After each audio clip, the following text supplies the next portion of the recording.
stars on a glorious day.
Unlimited trips sa Pinoy Highway. We'll be going far sa ilalim ng sun, with the 3 golden stars on a glorious day.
Unlimited trips sa Pinoy Highway.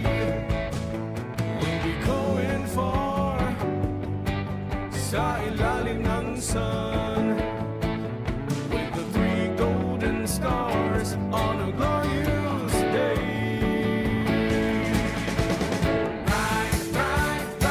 Get up and ride today. We gonna ride the day.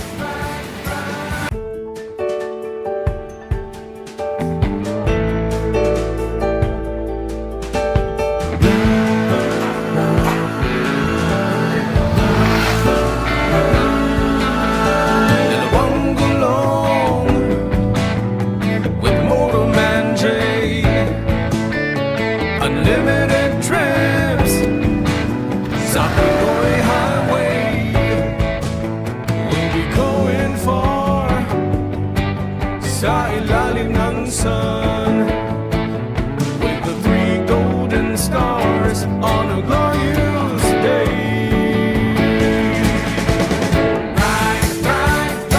Get up and ride today. We gonna ride the day. Okay, August 2 na mga Pops, first Saturday of the month ng August. Ride Radio na sa 1PH. Ako po si Jay Taruk. Ako naman si Engineer Jolly Alarcon. Tayo po ay napapanood din sa Facebook page, YouTube channel, pati sa TikTok page ng Ride PH. Kaya mag-like, share, follow at subscribe. At ang pambansang senyor ng Pilipinas, Bam Olivares po. Pwede nyo rin kaming makita sa aming website na rideph.com.ph. Hanapin lamang po ang Ride Radio 2.0 tab o sa TikTok page ng Ride PH. Alam mo, Senyor Bam, every time sasabihin mong pambansang senyor, dumadagundong ha? Every week ha? Dumadagundong yung tono ha? Kamusta kayo? Nakita na natin ang totoong haring araw. Nakapaglaban na Hindi na talaga umuulan ha? Hindi na, Over the past few days. Correct. Nakapaglaban na kayo. Pero syempre Jay, pabugso-bugso pa rin talaga minsan. No? May mga mga pockets of rain pa rin. Oo. Pero So, mahina na, hindi gaya nung the previous weeks. Ano? Oo, nabagyo talaga. Yun talagang giniba tayo ng, ng habagat. No? Oo. Halos hindi na humihinto ang pagbuhos ng ulan. But now, no, balik tayo sa matinding sikat ng Tag-init. araw. No? Ito na yung panahon na yung mga kapoting ginamit mo during the bad weather days ay Patayin mo na. nakabilad na. Ha? Nilabahan, ibibilad, pati yung mga helmet nating nababasa. Ginagawa niyo ba yan? Oo. Linalaban ko yung lining. Oo, yung lining lalaban mo, tapos syempre, para ma-disinfect talaga. Ako ginagawa ko, binabaliktad ko yung helmet, tapos kahit for maybe 15-20 minutes. Para lang matuyo. Oo, at maarawan, di ba? Jolly, Correct. ano? Oo. Siyempre, kasi pag nababasa ng ulan yung mga gamit natin, lalo na pag leather, inaamag talaga. Kamusta naman yung mga motorsiklo nyo? Ayun. Walang sira. Ayun, High and dry. kinakalawang. Ay, right, nako. Ngayon masarap magkape ng malamig. No? Ay, Cold talaga. coffee. Habang nagkukwentuhan, ang Sue Coffee talagang napakasarap nito. Teka, tikman muna natin. Ayan. Lasang kape. Walang yun, yellow. Nahuli. Thank you so much, Sue Coffee, no? Palagi natin kasama dito sa Ride Radio. So mga gustong bumili ng Sue Coffee, located sila sa 91 Scout Oscar Alcaraz sa Barangay Siena, Quezon City. Meron ding branch ang Sue Coffee sa 98 Visayas Avenue, Barangay Bahay Toro, Quezon City. Ayun, dako na tayo sa ating first guest. No, hindi na tayo magsasay ng oras kasi marami tayong bisita ngayong hapon na ito. One-stop shop para sa mga gadget ang nabuong kumpanya ng ating first guest, mga Pops. Pero hindi lang sa teknolohiya umiikot ang mundo ng CEO nito, kundi pati sa big bikes. Naku, big bike rider ito.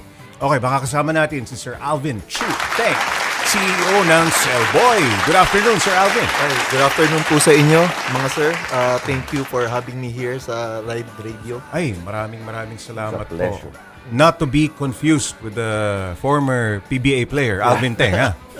Ano ba height mo, sir? Naglalaro ka ba ng Yes, basketball? before nung high school ako. Actually, kalaban or competitor namin sa school yung anak ni Alvin Teng. Na sila Jaron at Jeric. So, Na player ng Lasalle UST before. kilala mo din talaga. Yes, kilala kami.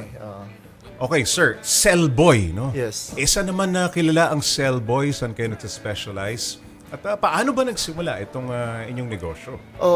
Actually, nag-start ang business namin dahil meron akong dalawang friend na 10 years older sa akin na nagsusupply sila before sa mga customer nila.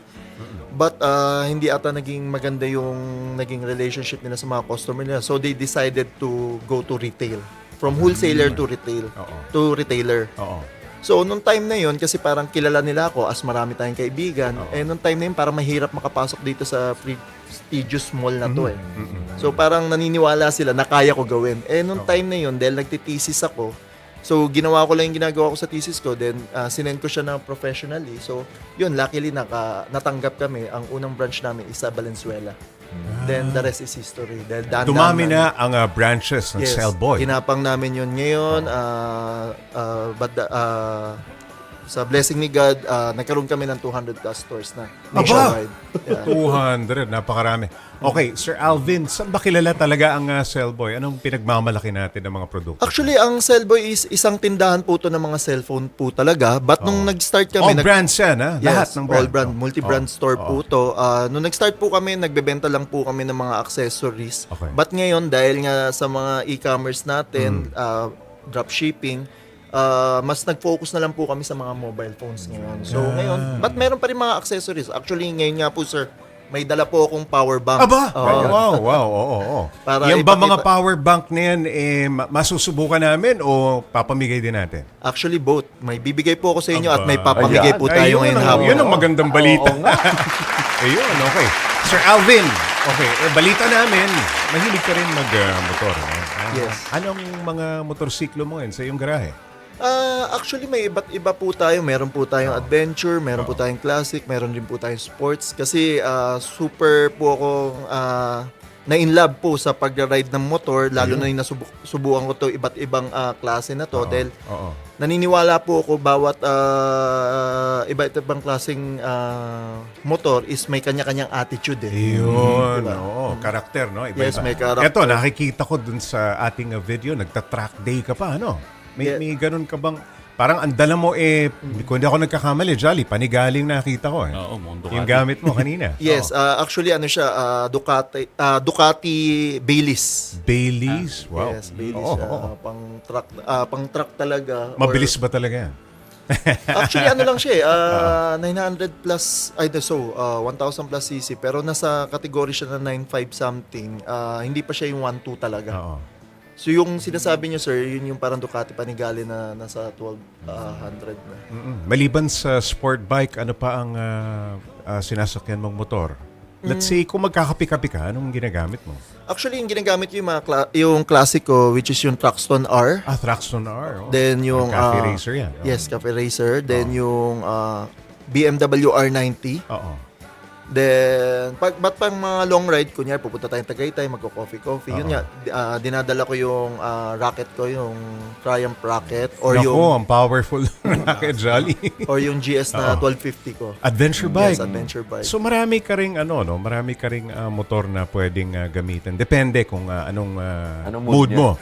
Yes, sa una, yung mga previous year, medyo hindi pa tayo ganun ka-busy. Lahat sinusubukan ko. Pero ngayon, dahil busy, nakakapagod, talagang adventure ako madalas. How long ka na ba nagmamotor, Sir Alvin? Nag-start ako mag-ride is 2018. 2018. In-invite ako ng mga friends ko. Before kasi, gusto ko na talaga ba't hindi ako pinapayagan ng wife ko. Yan usually ang case. Yes, no? talaga ang haba nung Paalam. story nun. Oo, hanggang sa umabot na ilang taon na paalam, nakakuha ko ng tiyempo, bigla ako napapayag. Ay, Dahil nga galing. pinakita ko yung, nagtitingin ako, nakakita ako ng Monster na 821. Ayan na. Oo. All black. Mahilig kasi yung wife ko sa black eh. Yung talaga medyo Nako. knocker kasi may pagka-rakista yung wife ko eh. So yung nakita niya, sabi niya, oo nga no, ang ganda no. Bagay so, sa kunin ko itong na? itim. Oo. Galing. Pumopogi ka kapag sakay mo itong black na motor. Yes. Ganun. Oo. And then nanganak na, of course, no? Yes, And the rest is history. Okay. Ano yung pinaka-paborito mong pinupuntahan on your motorcycle? Madalas kami pag nagra-ride kami sa Tagaytay. Tagaytay. Malamig. Malamig. Oo. Okay. And dahil sa pagmumotor mo, mukhang may advocacy group ka pang binuo. Ha? Ano ba itong ang Pasada CC? Ano ba ito? Tell us something about this group. Actually, ang Pasada CC, hindi po talaga ako nagsimula niyan, but ako po ang nagtuloy na itong advocacy na to. Okay. Oo. So yes, advocacy group siya. Advocacy para ang layunin po nito is bigyan po ng boses ang driver at commuter sa Kongreso. Dahil alam naman po natin na napaka-importante po ng sektor ng transportasyon sa ekonomiya ng bansa. But dito po sa bansa natin, madalas po itong nakakalimutan. Okay. So, nandito po tayo para, yun nga. Yung commuter rights na tinatawag. Yan, Yes. yan ho ba? Oo. Yes. Oo. Nandito po tayo para po isulong nga na magkaroon po sila ng tamang batas, tamang benepisyo at tamang protection po. Teka muna, Sir Alvin, tumakbo ba? Nag-run ba kayo for party list? Itong Pasada CC, nitong nakalipas sa eleksyon. Yes, actually plan po natin dapat tumakbo ng midterm election but nagkaroon lang po ng konting political moves na hindi po natin tinuloy. Wag But muna. sabi natin, yes, aralin pa natin mabuti kung ano mga pwede pa natin gawin. Tuloy lang po natin yung pagtulong at anong pwede natin maitulong sa kanila. So if ever po na talagang ibigay po sa atin ng Diyos at talaga i-push po tayo na talagang nakikita tayo po makakatulong sa kanila sa pagdating ng 2028, yes, ready po tayong tumakbo. Ayun, may mga particular laws ka ba na gusto mong makita na maisabatas bilang miyembro nitong Pasada CC na ito? Actually, ang unang-una kong gusto nga is yung ibigay yung karapatan nila. Yun nga, share ko na lang rin po yung Sige, namin, yung vision namin. Oo. Actually, ang vision ng Pasada CC Party List is mabigyan po yung mga Pilipino ng maayos na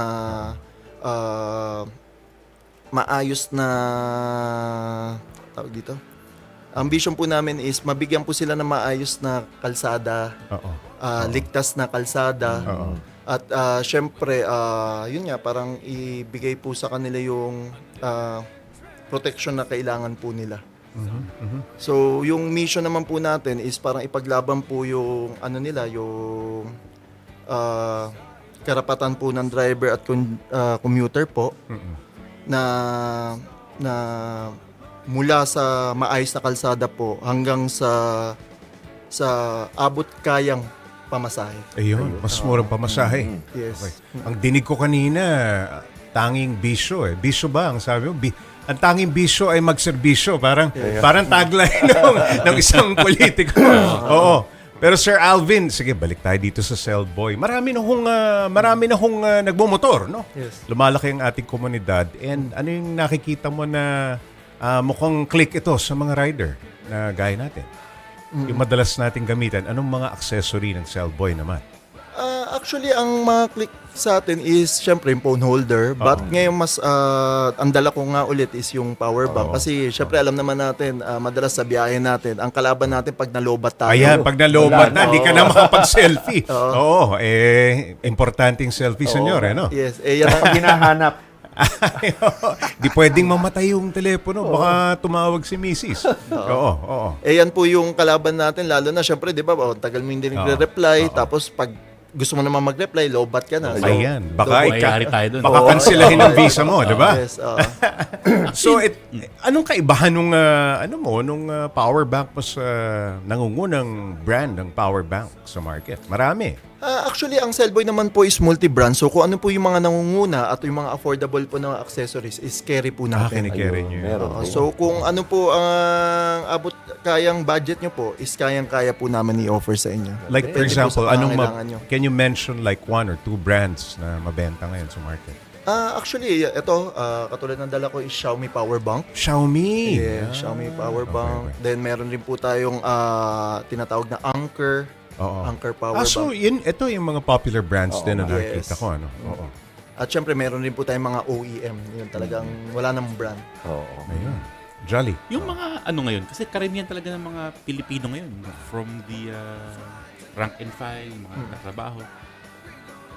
For example, mga Grab, lalo mo, mga TNDX, talagang Gamit nila. na talaga sila sa technology. Kung sa cellphone Oo. holder ba, tsaka minsan yung power cord, kinukonekta na nila sa motor. Diretso na sa kotse. Oo. Yung progress ng technology natin dito, sobrang bilis ng turnover eh. So parang how can you keep being competitive lalo na sa ganitong space ng technology? Especially maraming stores, gadget stores ngayon. Oo. Actually, mini-make sure namin na parating updated yung mga stocks namin.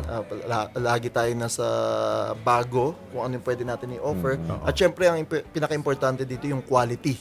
Mini-make sure namin lahat po ng binibenta po namin o ina-offer namin sa mga tindahan natin is lagi pong bago at matibay. Ayun. Para maasahan. Yes. Okay. Anong next sa Cellboy? Are you still continuing to expand? Padagdag ba ng padagdag ang ating branches?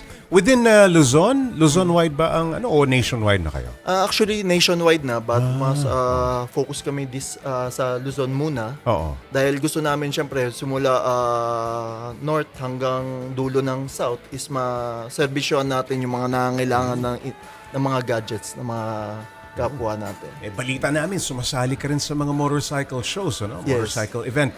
Wala ka bang balak na this September, baka mamaya may mga pinaplano kang isali, no? Yung mga motorsiklo mo. Actually, kung i-invite po tayo, yes, pwede ko po isali yun.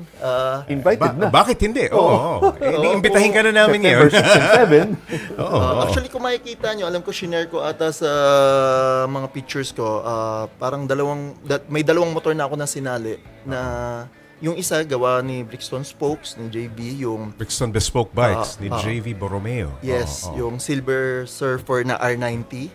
Okay. Familiar ako dyan. Silver Yes. Surfer. Oo. Then yung isa naman gawa ni Paul Cantos ng Iron Makina. Nako, Iron Man. Yung ginawa, actually dalawa pala ginawa sa akin ni Iron Makina na dalawa rin sinali ko sa show, which is yung GS 1250 na pinalitan yung buong body talaga na magmukha siyang metal. Then yung isa is kinapi namin yung Bat Cycle na ginamit ni Robert Atkinson sa Batman. Sige. Looking forward to see you at the Philippine Moto Heritage Weekend, September 6 and 7. Sir Alvin. Okay, maraming salamat Sir Alvin. Kapag ikaw ay nag-cellboy, heto ang sigurado. Astig ang trip mo. Ayun. Medyo kinailangang siguruhin muna. Baka Iba masabi ko. Thank you so much, Sir Alvin. Thank you. Okay. Dako na tayo sa susunod na bahagi ng ating programa. Naghahanap ba kayo ng maangas na ride para sa Moto Heritage Weekend sa September? Baka mahanap nyo yan sa Autohub. Autohub. Okay. Susunod na yan dito sa Ride Radio 2.0. With Motor Man Jay.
Kanina, gadgets ngayon. Heto naman ang one-stop shop para sa ride na pinapangarap ninyo.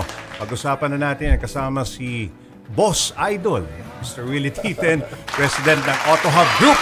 Good afternoon, Boss Willie. Hello everyone. Aba, long time no see, ha? Oo nga eh. It's been a Kamusta? while, no? Kamusta? Ano ba mga pinagkakaabalahan natin ngayon? Automotive segment is very, very challenging this year, no?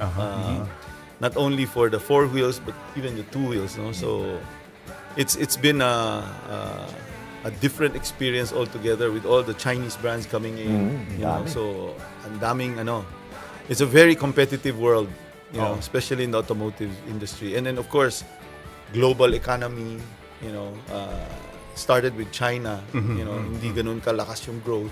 So super dami yung production nila. They're dumping it everywhere, right?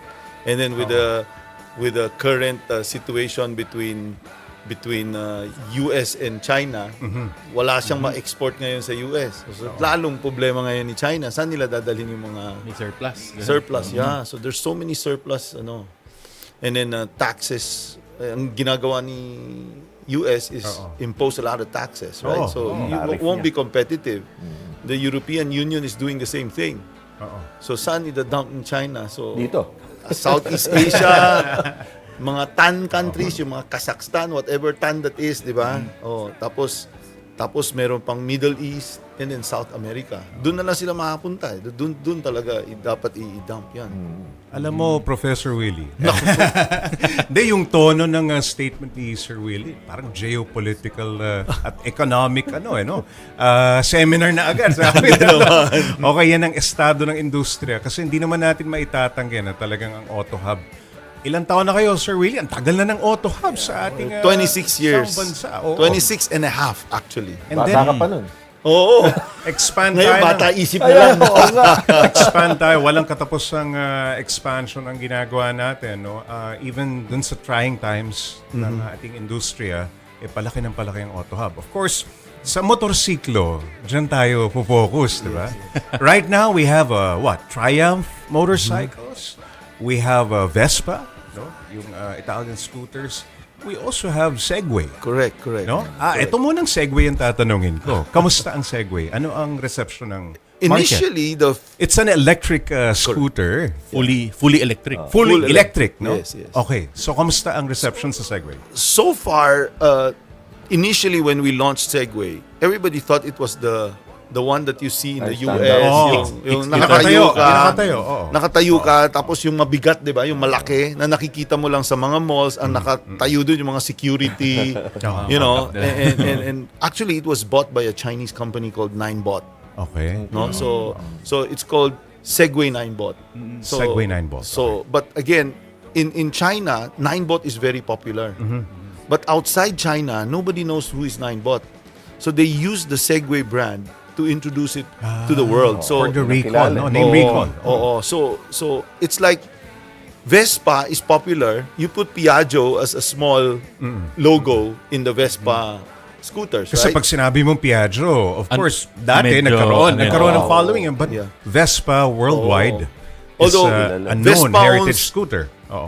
Piaggio owns Vespa, but Vespa is actually bigger in terms of name, di ba? Right. Ganon din yung Ninebot, no? Ninebot bought Segway, but ang branding nila is Segway pag-export. Pag-export. Segway, tapos maliit lang yung Ninebot. Just like Vespa, maliit yung Piaggio. Correct, Right? correct. So it's the same thing. So far, the reception of the market, So far, the reception is okay, Okay. but of course, Filipinos still prefer the gasoline type. They're still conscious na paano kung naubusan ako ng baterya. No, that's the range anxiety is still there. But the good thing with the Segway is the batteries are removable. Number one, you can remove it and you can charge it in any socket. You don't need to have a charger. You know, parang cellphone mo, you just charge it anywhere you like. As long as may saksakan ng kuryente, pwede. And you have people who bought the Segway na even pag-charge, ayaw nila mag-charge sa bahay. I-charge nila sa opisina, libre Para kuryente. libre kuryente. nakakatipid. Matalino. Tinipid. Oo. Wala nang gasolina, pati kuryente tinipid pa. Gusto ko humingi ng insight kasi may isang popular brand, no? Huwag na natin banggitin kung ano yung popular brand na kotse naman ang binibenta, electric vehicle din. Parang ang motorsiklo ho ba ganun din ang appeal at nagiging popular na rin paunti-unti. Kumpara dito sa sikat na mabenta na popular na electric vehicle na kotse. I think nauna yung kotse, Okay. nahuli yung motor. Because, in fact, it was only late last year where we are able to import the Segway electric scooters with zero duties. Because hindi talaga maka-import before because 30% ang duties ng Mahal. electric scooter. Mahal lumalabas. The car, Oo. electric vehicle, zero duty, tapos ang electric scooter, 30%. So that was only amended by the President last year. Yung parang EO12, yung amendment ng EO12, dun pa lang. So by the time pwede, maski lumabas na yung EO12 na amended, it took a long time for customs, you know, DOF, customs, Kasi etc. late na tayo nakapag-import. So very late na. So late last year lang kami pumasok. But slowly, I think, you know, It's a lot of picking up. people It's do picking up. not know. A lot of people do not know na pwede saksak maski saan eh. You don't need a charging station. You know, you don't, kasi minsan tanong, charging station. Why? You don't need a charging station if you can So plug it in any itong mga bagong Segway, basically, kung i-charge mo siya, parang nag-charge ka lang ng laptop. ng cellphone. Yeah. Oo, plug lang Correct. talaga sa outlet. Correct. It's simple as that. So getting more popular, and even if you live in a condo, you remove the battery, bring it to your Doon mo unit, charge doon sa mo charge condo. sa bahay. Oo. Oo. And kung tinatamad ka, charge mo sa office. Ayun. libre. Oo nga. Yung ibang mga concerns, Jolly Bam, pagka tinatanong ko, minsan yung presyo ng mga electric vehicle, lalong-lalo na ng scooter, prohibitive ba? Or It's parang about- medyo affordable na, napababa ba ng Segway? Ano bang ginawa niyo? It's more expensive than the normal ICE. Yeah, okay, it's okay. about 125,000. Tapos we will come up with cheaper ones. We're still studying it.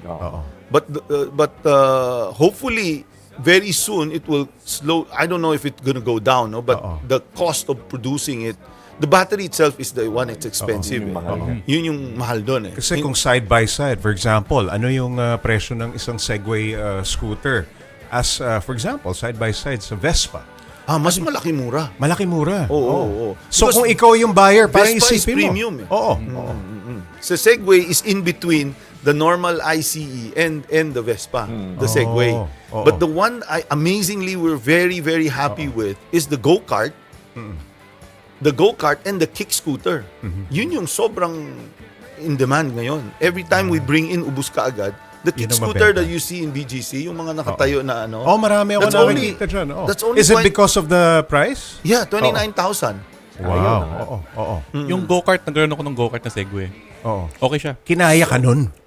Jay, magugulat ka. Matanggalin. Magugulat ka. Laki-laki. Matulin yun. Matulin. Super, Malakas, super ah. nice. Fully Oo. charged naman nung ginamit niyo dyan. Torquey din kasi. Jolly. Malakas talaga. Torquey, Torquey.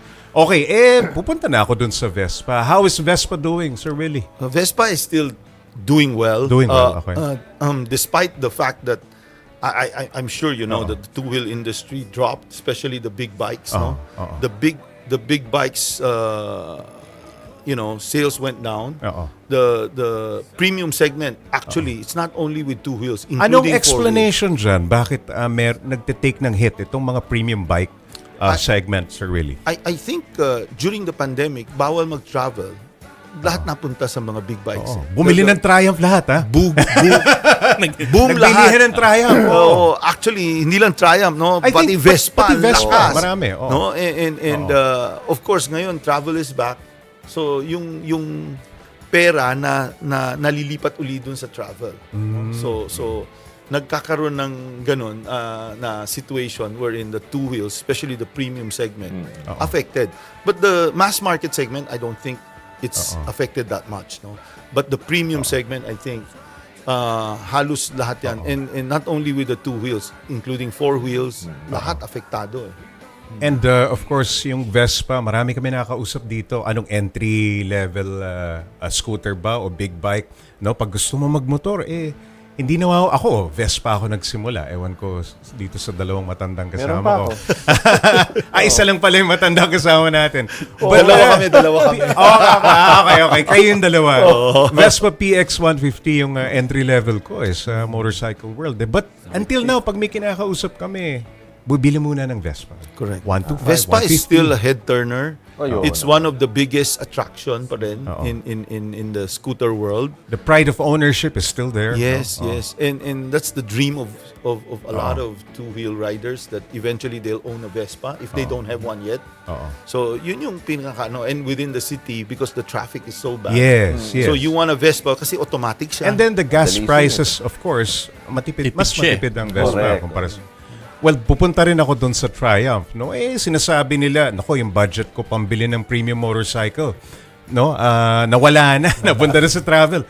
But using a Triumph, no? Marami kayong adventure bike na pwedeng gamitin, no? Sa traveling. Yes. Ha? Yung mga bumibili ng Triumph, anong sinasabi nila sa inyo? We're still lucky because Triumph came up with the 400cc, the speed and the scrambler, and very soon dadating na yung Thruxton, no? Which is the 400cc, no? Thruxton na 400cc? Yes, and that's gonna be probably slightly yung low 300,000 Teka muna, price nag-stop level. production kayo ng Thruxton a few years ago. Tama ho ba?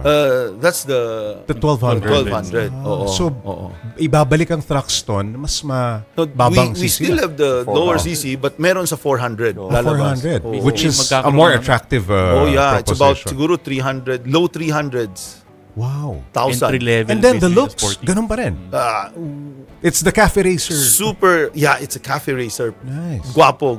So, I don't know how to explain it without the picture, right? But it's beautiful. And then the 600cc would be the 660cc would be the Trident. It's still a good popular brand. Model tapos meron kaming yung 660 na Tiger Sport. Tiger Sport.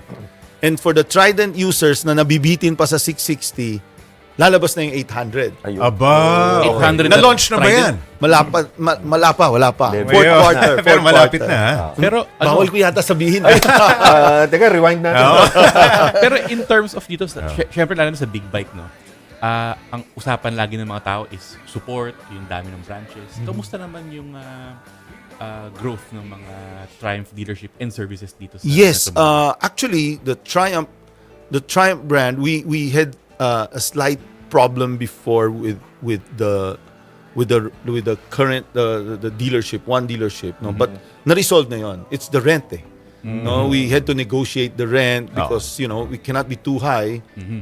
Mapupunta lahat sa landlord yung Ayun. Pinaghanap buhay mo yung landlord. so we had to negotiate and finally resolved.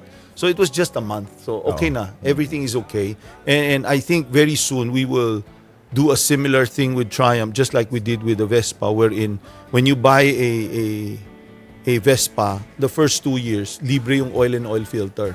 We'll probably do the same thing for the Triumph. So ano ginagawa natin, Sir Willie, to mend this current parang hit na nakukuha ng mga premium big bike segment, ano? Nag-offer ba kayo mga promos? Oh, yeah. Mga discounts, no? We definitely have different discounts for every model, no? And then All the models of Triumph. yes, all the models. And then one thing we're aggressively selling this particular point in time is our demo units, no? So if you want a good deal, our demo units, we have about 20 demo units that we want to sell at a Saan nila very, makikita, Sir Willie? sa Para Triumph Green Hills. Triumph Green Hills. Yes, oo. yes. And then you have an FB page, no? Pwede sila mag-inquire doon. It will be seen in FB page, Instagram, website. So we will post all our demo units there. And most importantly, both Vespa and Triumph will have the credit card program we have. Ayun, can- iso-swipe na lang. Swipe Patay na lang. tayo dyan. And then we have different models. Oo. Some of them are 6 months zero interest. Ayun. Some of them are 12.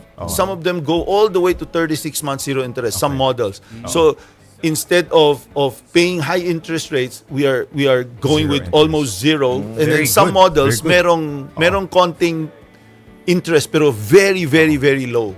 Lastly, Sir Willie, ano pang direction ang gustong kunin ni Autohub in terms of the two-wheel segment? May mga bagong brands ba tayong inaasahan na mapupunta ulit sa inyo? Go ahead, sir. That's Without a very preempting. hard question. and Are we and, still thinking of acquiring new brands?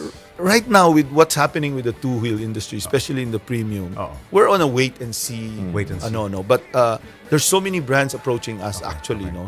Not so many. There are a few brands na lang. So, Bulong nyo na lang, sir. nako. Tayo-tayo lang naman eh. Baka hindi matuloy. Para naman ma-break natin dito sa Ride Radio. No?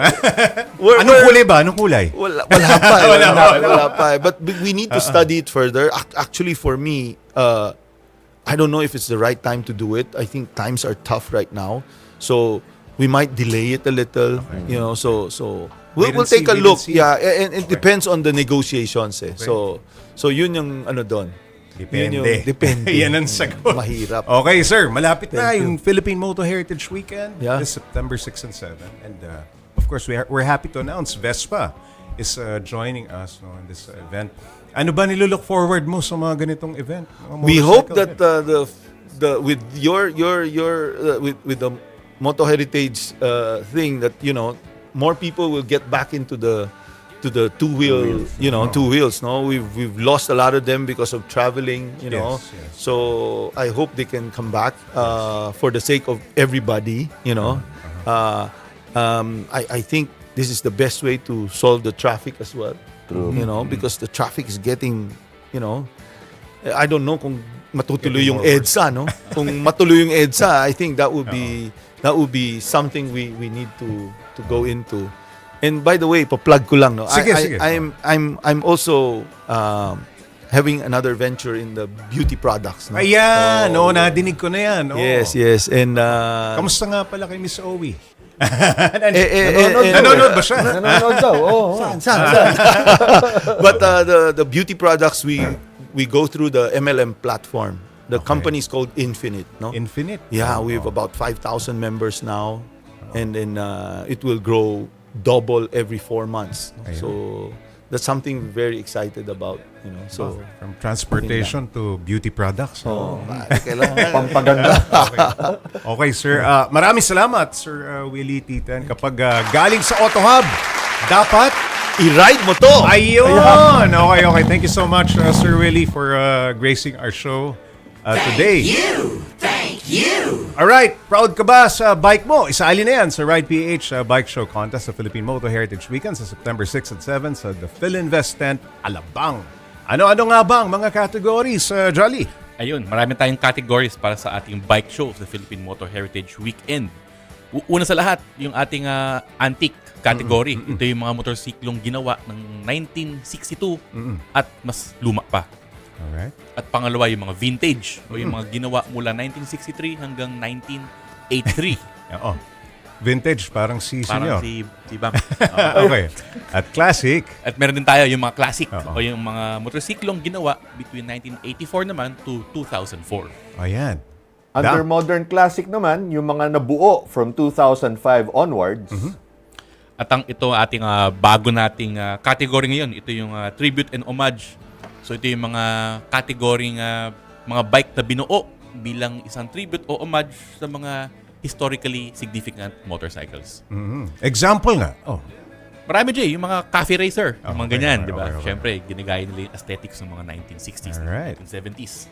At siyempre, hindi magpapahuli dyan yung ating custom motorcycle scene. So Okay. kapag meron kayong mga custom na motorsiklo, Projects, pwede pa rin pwede. isali sa Okay. Philippine Motor Heritage. At siyempre, by popular demand, meron tayong modern Vespa. Ayun, category. modern Vespa. Ako, sakto. Okay, Ano pa? Pero ang tanong dyan, Jay, ang importanteng tanong dyan, paano ba magre-register? Okay. So punta lang kayo sa rideph.com.ph at i-click ang Motor Heritage tab. Pagkatapos, i-click ang Bike Show Contest. At syempre, sa mga old school dyan, pwede pa rin mag-message sa RidePH Facebook or sa TikTok page. Ayan. Pwede rin mag-email sa motoheritage@rideph.com.ph ng inyong pangalan, contact number, brand, year, model at displacement at color scheme ng motorsiklo. At mag-attach ng 5 litrato ng inyong motor, isang front facing, isa sa likod, isang left, isang right, at isang kasama yung owner. Alright. Susunod, pormahan at gear na talagang swak sa ride lifestyle. At syempre, mamimigay kami ulit ng libreng Motolite batteries. Susunod na sa Ride Radio 2.0. With Motorman J. Unlimited trips. Sa Pinoy Highway.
Alright, ngayon, 5 masuswerteng Pops natin ang mananalo ng libreng motorcycle batteries courtesy of Motolite. Bilisan na lang. Ang i-comment, pang matagalan, ang location nyo. Halimbawa, ang location nyo is Quezon City. Pang matagalan, Quezon City. Pang matagalan, Mandaluyong. No? Habang pumipili tayo ng winners, ipasok na natin ang ating next guest.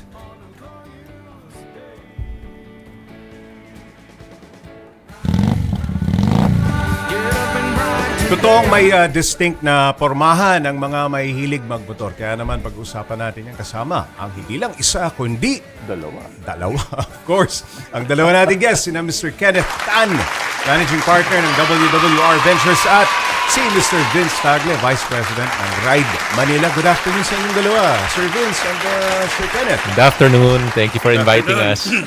Kamusta naman ang... obviously, hindi ka nagmotor papunta dito, ha? Hindi naman. Ang tanong, bakit? Bukas umaga tayo. Oo. Alam ko sagot dito kay Sir Vince. Mahilig to sa adventure, no? Gusto niya mga bundok pang malayuan. Mas masarap adventure. Ay, yun. No? Eto rin. Mahilig din sa adventure itong mamang ito. Okay, simulan na natin. Siguro unahin ko na si Kenneth. Kenneth, WWR. Ano ba yung WWR and paano kayo nagsimula? WWR stands for Weekend Warrior Rider. Okay. It is a riding club started mga more than 10 years ago. Kasi sila NJV, sila mga group natin sa BBC some of them are part of the original group. And then during the pandemic, like anybody else, I was influenced to ride with them. So while riding, alam mo, mga negosyante yung mga kasamahan, di ba? Parang, why don't we start doing some business in related to... Ba't di tayo gumawa ng pera? Hindi mo pa diretso. Yun na rin. Hindi pala World Wrestling yan. Kala ko World Wrestling Federation, WWE. Okay, so nag-carry kayo ng iba't ibang apparels, ganun ba? We started with Vespa because Vespa. all of us owns a Vespa and I guess marami talaga naka-Vespa sa Manila. We were able to find a German parang high-performance add-on kits. Ito din mga Balita, mga yan. So we started 2021. So we imported our first batch. Naubos, kaibigan pala naubos na eh. So we kind of got encouraged and we imported some more. But yung naging challenging talaga yung logistics ng pandemic, marami mga lockdowns pa rin. Internationally, marami pang mga supply chain problems. But luckily, we're able to still pursue that and move to mga apparels, helmets, and everything else. So nag-transition kayo sa helmets, sa riding apparel. Ano ba yan, yung mga ginagamit sa mga truck kasama doon? Halo-halo, lifestyle. Yung the way we ride, more on street. So we found yung mga parang pamporma-porma. And luckily, we were able to meet with si Boss Willie. And Triumph was started yung pandemic din, and then he found our products to be very parang perfect for his supporting his business. And from laro-laro lang, then he said that I want to be a partner and let's grow this company. He came in as a partner in the business. Encourage us to make this a little bit more formal na yung operation. Speaking for pormahan sa mga rider and Ride Manila, nakilala ko si Ride Manila sa mga magagandang jackets, mga boots na stylish din. Pero sumikat ng husto ang Ride Manila sa cardo. Tama ba, Sir Vince? Yes, that's right. Pag sinabi, parang synonymous na yan eh. Pagka, saan ka, anong comms mo? Pag nakita cardo, saan binili yan? Ride Manila. Yes, we were very lucky to get the Cardo brand in the Philippines. So, yeah. And I was also fortunate na yung mga infancy nung cardo sa inyo, parang naano natin yan, na-introduce na sa amin, Even before the pandemic. Even before the pandemic. Dati yan, Scala Rider yan, di ba? Tapos Scala, di ba? Then they changed the name to Cardo when it moved to yung dynamic mesh communication, Sir Vince, a little, siguro mga 1 year, 2 years before the pandemic nangyari yan, yung cardo? Tama yes, we got the Cardo brand, we started 2017. 2017 pa? Okay. Bakit yan ang ako hindi naman sa pero nagsa-survey ako, maraming gumagamit ng Cardo. Why is it the brand of choice ng marami, especially the premium bike segment? Bakit ganun? Kasi Cardo is always the pioneer in new technology. Okay. Yung first Bluetooth communication was developed by Cardo. Sila nag-introduce. Scala noon, di ba? Tapos yung mga kasama yung merong FM radio. And then 2017, 2018, they introduced the dynamic mesh. Yung dynamic mesh, yun yung talagang nag-revolutionize nung Yes, intercom. Grabe. Yes. Tsaka linaw. Malayo ng range. Naalala ko yung mga comms ng earlier days, parang mas static. Tapos bumibitaw, no? Tapos, di ba, pagka... Naiiwan ka. Pagbabagal ka mag-ride. Ang bagal mo kasi, kaya nawawala ka. Tapos pagka may group ride, may aalis dun sa group. Teka, reconnect tayo. Gano'n, no? Teka. Teka, tabi tayo, di ba? Pero with Cardo, talagang seamless eh. Seamless siya. Yung ano niya, yung communication niya, self-healing eh. So pag may nawala, magko-connect yung ibang riders automatically. Gano'n. Actually, Jay, may mga ganyang kwento ako eh. Nung hating gabi ako nasa Skyway. Biglang yung Cardo, nag-connect. Sino to? Sino ka? Naka-ride kita dati. So merong Meron, naaalala aksidente niya- na naaalala kumukonekta niya yung dahil ano. nasa vicinity. May Naalala memory niya. siya. Okay. And of course, ang Ride Manila is not only famous for the Cardo comms, but also, anong kinikerry natin ng mga brand? Okay, Yung next mga- helmet dito. Yeah, mga first few brands namin, yung Nex, Okay. Kriga, Speedy, yan. Yung mga unang mga brands You still namin carry yan. Speedy. Yes, we do. Oo. Yung may sapatos pa kayong kinikerry before, yung Martin ba? Dati, Style Martin. Style Martin, Oo. Pero ngayon, we switched to CD. CD na. CD. Italian pa din. Pero You CD. still carry the adventure helmets ng Next. Yes, we do. Ikaw, Sir Kenneth, ano naman yung, alam ko may head-on ka eh, di ba? Ano pa yung mga kinikerry nyo? Aside from head-on, may shark din kayo, alam ko. Yeah, head to toe, we have head-on, Oo. shark for mga Head-on fast for boys. the classic, For the classic. classic bikes, For the halimbawa. classic bikes, and then Shark is for racing. MotoGP helmet kasi yun eh, FIM certified. And then they're very good at yung mga basta anything that has to do with aerodynamic. Okay. Then for mga off-road, we have Troy Lee Designs. Troy Lee. Yes. Na-meet mo mismo si Mr. Troy Lee. Last week I was Oo. there in their headquarters in California. Ayun. Ang Troy Lee, alam natin na very popular brand yan, ano? Especially dun sa mga mahilig sa adventure, ano? Yep. Oo. And lahat yan available na ba? Of course, yeah. Oo. So it's Do you have a available physical sa- store? WWR? We don't. We do it via dealership. So we have about 20 dealership nationwide. Nationwide? Okay. Yeah, and you can look at our dealers in our Facebook and Instagram, WWR Manila. Ayun. If they want an item, no, from WWR. Mamaya na natin pag-usapan yung inyong pag-vault in, ha? Sir Vince, Voltes 5. ngayon kasi physical store, okay pa rin, di ba? Maraming mo-order, maraming nag-inquire online. Pero you have a physical store, Ride Manila, in the South. Yes, we do. We have one in Westgate. Westgate, of course. And then, of course, our main store is in Makati. Yeah. Mas marami bang items doon? O pareho lamang? Mas malaki yung Makati eh. Mas malaki. Okay. And aside from Cardo, anong medyo bestseller natin sa Ride Well, the Manila? next bestseller is Kriga. Kriga. Oo. Go-to bags pagka bumabiyahe ka. Hindi Then, nababasa yung gamit Hindi mo sa loob, mababasa. Jay, no? alam mo, ang hirap makakita ng naka-Vespa na hindi naka-Kriga. Oo nga eh. Bakit? Ano ba yan? Nililibre ng Vespa. Pag bumili ka ng Vespa. Yung belt bag, I think it's one of your best Yes, sellers. the R3. R3 ang tawag. Yeah. And then, marami silang kinikerry eh. Actually, gusto kong itanong kasi feeling ko challenge yun eh. For lalo na sa mga nagre-retail kayo.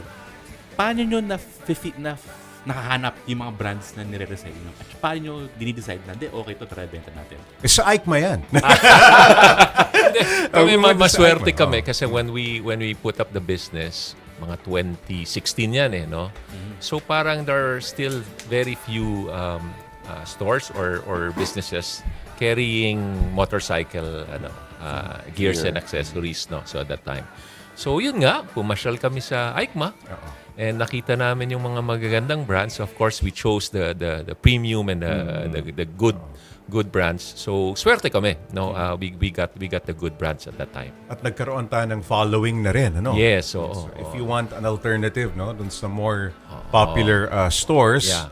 for riding gears. And before, walang may kilala kay Cardo, walang may kilala kay Kriga at that time. Pero ngayon, it's ano bang tawag dyan? Parang Colgate or parang ano na yan? Household name. Household name, ganon, di ba? Oo. And nabanggit nga ni Sir Willie kanina doon sa conversation namin, ano, yung mga premium bike segment is taking a hit.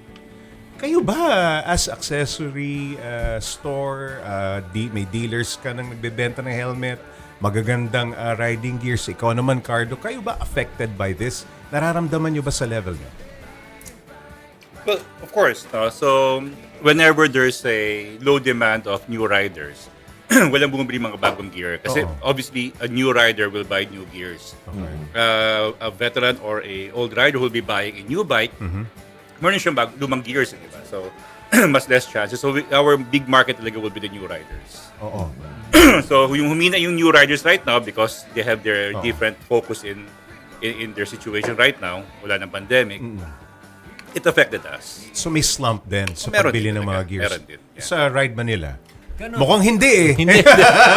Ganon din, Oh. Pops J, no? Medyo bumaba ngayon. Because talaga naman, during the pandemic, kakaiba eh. Talagang Wild. Marami nagbilihan. No? Lahat may oras eh. May oras to ride a bike, di ba? Tapos medyo hindi busy. Pero ngayon, busy na ngayon. And then, may kalaban pa kami, yung travel. Parang everyone wants to travel now, yung mga family. So, instead of buying new bikes or traveling within, the country, adventure, ganyan, medyo inuuna muna yung family to go abroad. So iba yung priorities ngayon ng market, no? Pero maluluma rin naman yung mga gear nila. Bibili ulit sa inyo. Babalik din Correct. naman. And Recycle din siya. alam mo, recently, may in-announce kayong alliance. Baka we can talk about this, Kenneth. Bakit ba kayo nagsanib puwersa ng mga stores and mga premium riding gear sellers? Me kasi, in my business experience, I've always believed in collaboration. There's no sense in a small industry like this, and then marami kay kalaban. You have your own OPEX, you have your own, maraming inconvenience. So, I'm a strong believer of collaboration. And then when we were starting, Ride Manila is really, when we think of Ride Manila, talagang okay talaga si Ride Manila. So, hindi lang dahil nandyan si Vince, ha? Well, partly, just kidding. So I've always parang looked up to Vince because siya yung boss. Marami siya talagang he's very well known, in the As industry. Cardo, galing nila.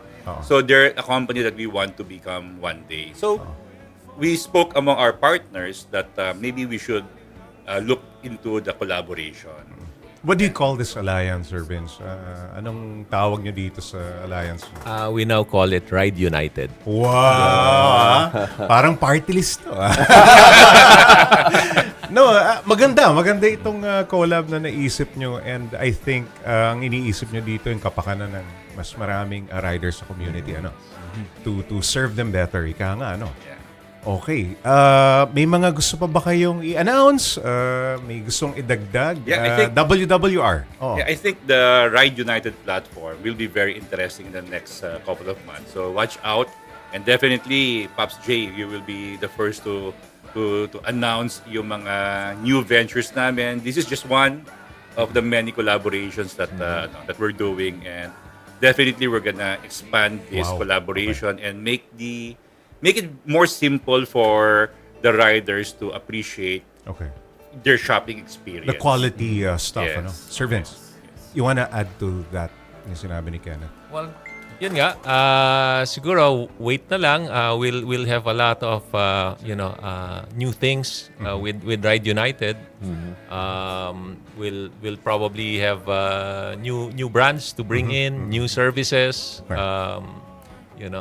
maybe new stores. So, New stores, wow. Okay. Sige, so we'll see, no? Ride United, parang ano ba yan? Parang one-stop shop na, no? Parang gano'n, di ba? Ayun. Okay. Parang Star Alliance ng airplane, ng mga airline, collaborate din sila, right?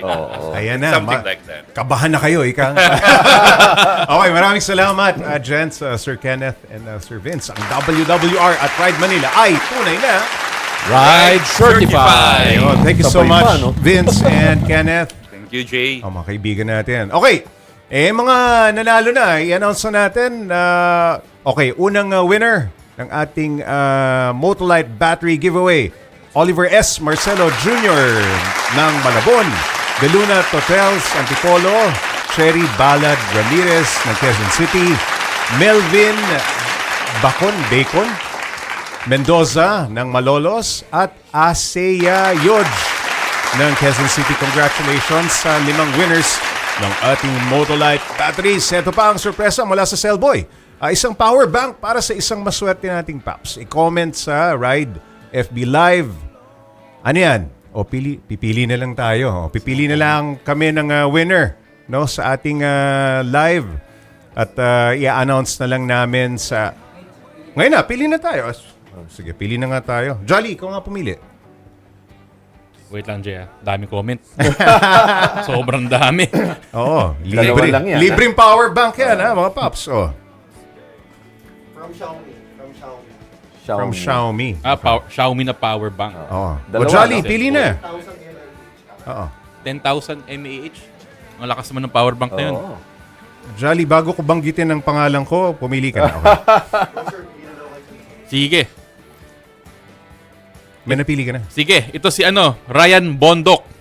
Yung nag-comment. Okay. Ryan Bondok, congratulations. Ikaw ang nanalo ng power bank from Xiaomi. Hatid sa inyo ng Cellboy. Okay, wala na tayong oras. Mga paps, ride safe mga paps, at magkita-kita ulit tayo sa susunod na Sabado, 4 p.m. dito sa 1PH. At may replay din tuwing Sunday, 9 p.m. Ako po si Jay Taruk. Ako naman si Engineer Jolly Alarcon. At ang pambansang senyor, Bam Olivares po. Kami ang 1PH na serbisyo para sa Pilipino. Susunod na Frontline Pilipinas Weekend.